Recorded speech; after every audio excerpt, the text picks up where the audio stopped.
ಕರ್ನಾಟಕದಲ್ಲೂ ಈಗಾಗಲೇ ಅನೇಕ ಕ್ರಮಗಳನ್ನು ಕೈಗೊಳ್ಳಲಾಗಿದೆ. ಗಡಿ ಭಾಗದಲ್ಲಿ ಕಟ್ಟುನಿಟ್ಟಿನ ರೂಲ್ಸ್ ಜಾರಿಗೊಳಿಸಲಾಗಿದೆ. ಆ ಕುರಿತು ಕಂಪ್ಲೀಟ್ ಮಾಹಿತಿ ನಿಮ್ಮ ಮುಂದೆ. ಅಂತರರಾಜ್ಯಗಳಿಂದ ಬರುವವರಿಗೆ ಟಫ್ ರೂಲ್ಸ್, 72 ಗಂಟೆಯೊಳಗಿನ ನೆಗೆಟಿವ್ ವರದಿ ಕಡ್ಡಾಯ.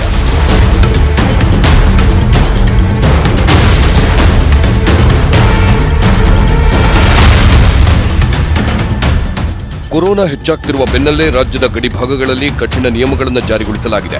ಮಹಾರಾಷ್ಟ್ರ, ಕೇರಳ, ಪಂಜಾಬ್, ಚಂಡೀಗಢದಿಂದ ಬರುವವರಿಗೆ 72 ಗಂಟೆ ಒಳಗಿನ ನೆಗೆಟಿವ್ ರಿಪೋರ್ಟ್ ಕಡ್ಡಾಯಗೊಳಿಸಲಾಗಿದೆ. ಗಡಿಯಲ್ಲಿ ಖಾಸಗಿ ವಾಹನಗಳ ತಪಾಸಣೆ ಕಡ್ಡಾಯಗೊಳಿಸಲಾಗಿದೆ. ಮಾರ್ಚ್ 25ರವರೆಗೆ ಅನ್ವಯವಾಗುವಂತೆ ಈ ಮಾರ್ಗಸೂಚಿ ಹೊರಡಿಸಲಾಗಿದೆ.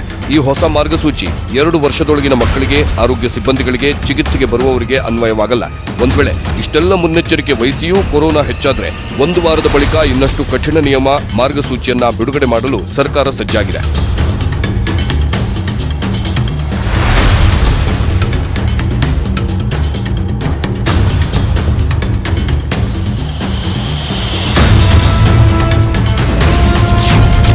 ರಾಜ್ಯದಲ್ಲಿ 2ನೇ ಅಲೆ, ಖಾಸಗಿ ಆಸ್ಪತ್ರೆಗಳು ಮತ್ತೆ ರೆಡಿ.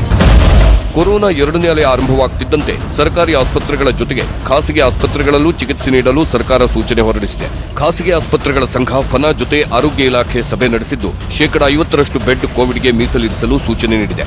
ಹಾಗಾದ್ರೆ ಕೊರೋನಾ ಚಿಕಿತ್ಸೆಗೆ ರಾಜ್ಯದ ಎಷ್ಟು ಖಾಸಗಿ ಆಸ್ಪತ್ರೆಗಳು ರೆಡಿಯಾಗಿವೆ, ಎಷ್ಟು ಬೆಡ್ಗಳಿವೆ, ಹೇಗಿದೆ ತಯಾರಿ, ಆ ಮಾಹಿತಿ ಇಲ್ಲಿದೆ ನೋಡಿ. ರಾಜ್ಯದಲ್ಲಿ ಒಟ್ಟಾರೆ 6,000ಕ್ಕೂ ಹೆಚ್ಚು ಖಾಸಗಿ ಆಸ್ಪತ್ರೆಗಳಿದ್ದು, ಬೆಂಗಳೂರಿನಲ್ಲಿ 500ಕ್ಕೂ ಅಧಿಕ ಖಾಸಗಿ ಆಸ್ಪತ್ರೆಗಳಿವೆ. ಒಟ್ಟಾರೆ ರಾಜ್ಯದಲ್ಲಿ 4,500 ಐಸಿಯು ಬೆಡ್ಗಳಿದ್ರೆ, ಬೆಂಗಳೂರಿನಲ್ಲಿ 600 ಐಸಿಯು ಬೆಡ್ಗಳಿವೆ. ಇನ್ನು ರಾಜ್ಯಾದ್ಯಂತ 30,000 ಸಾಮಾನ್ಯ ಬೆಡ್ಗಳು, ಬೆಂಗಳೂರಿನಲ್ಲಿ 6,000ಕ್ಕೂ ಅಧಿಕ ಸಾಮಾನ್ಯ ಬೆಡ್ಗಳಿವೆ. ಕಳೆದ ವರ್ಷ ಅಂದ್ರೆ 2020ರಲ್ಲಿ ಒಟ್ಟಾರೆ ರಾಜ್ಯದ ಖಾಸಗಿ ಆಸ್ಪತ್ರೆಗಳಲ್ಲಿ 75,000ಕ್ಕೂ ಹೆಚ್ಚು ಸೋಂಕಿತರಿಗೆ ಚಿಕಿತ್ಸೆ ನೀಡಲಾಗಿದೆ. ಇದೀಗ ಕೋವಿಡ್ 2ನೇ ಅಲೆ ಆರಂಭವಾಗಿರೋದ್ರಿಂದ ಮತ್ತೆ ಖಾಸಗಿ ಆಸ್ಪತ್ರೆಗಳು ಕೋವಿಡ್ ಚಿಕಿತ್ಸೆಗೆ ಅಣಿಯಾಗುವಂತೆ ಸರ್ಕಾರ ಸೂಚನೆ ಕೊಟ್ಟಿದೆ.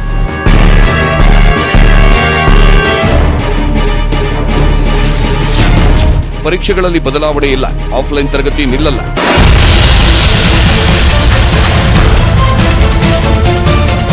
ಕೋವಿಡ್ 2ನೇ ಅಲೆ ಕಾರಣಕ್ಕೆ ಹಲವು ರಾಜ್ಯಗಳಲ್ಲಿ ಶಾಲಾ ಕಾಲೇಜಿಗೆ ರಜೆ ಘೋಷಿಸಲಾಗಿದೆ.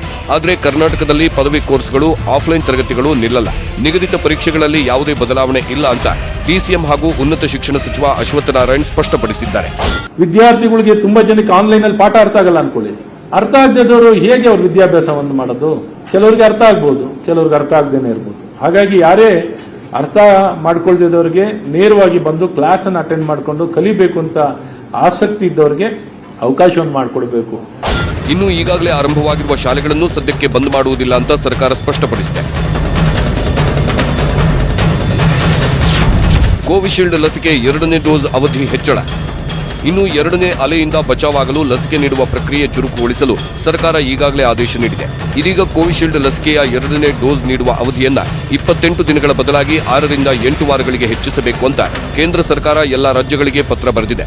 2 ಡೋಸ್ಗಳ ನಡುವಿನ ಅವಧಿ ಹೆಚ್ಚಾದ್ರೆ ಲಸಿಕೆಯ ಪರಿಣಾಮ ಮತ್ತಷ್ಟು ಹೆಚ್ಚಲಿದೆ ಅಂತ ವೈಜ್ಞಾನಿಕ ಅಧ್ಯಯನದಲ್ಲಿ ದೃಢಪಟ್ಟಿರುವ ಕಾರಣ ಸರ್ಕಾರ ಈ ಸೂಚನೆ ನೀಡಿದೆ. ಆದರೆ ದೇಶೀಯ ಕೋವ್ಯಾಕ್ಸಿನ್ ಲಸಿಕೆಗೆ ಈ ಹೊಸ ನಿಯಮ ಅನ್ವಯವಾಗುವುದಿಲ್ಲ. ಸದ್ಯಕ್ಕೆ 1 ವಾರಗಳ ಕಾಲ ಕಾದು ನೋಡುವ ತಂತ್ರಕ್ಕೆ ಸರ್ಕಾರ ಮೊರೆ ಹೋಗಿದೆ.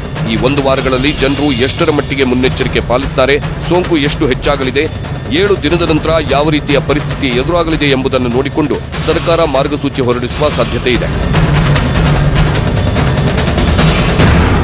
ಕೊರೋನಾ ಟಫ್ ರೂಲ್ಸ್ ಜಾರಿಗೆ 1 ವಾರದ ಡೆಡ್ಲೈನ್ ಕೊಟ್ಟಿದೆ ಸರ್ಕಾರ. ಸೋಂಕು ಕಡಿಮೆಯಾಗದಿದ್ರೆ ಇನ್ನಷ್ಟು ಕಠಿಣ ನಿಯಮಗಳು ಜಾರಿಯಾಗುವ ಸಾಧ್ಯತೆ ಇದೆ. ಇದಾಗಿತ್ತು ಈ ಹೊತ್ತಿನ ಸ್ಪೆಷಲ್. ನೋಡ್ತಾ ಇರಿ ನ್ಯೂಸ್ 18 ಕನ್ನಡ. ಜಾಲ ನಮ್ಮದು, ಬಲ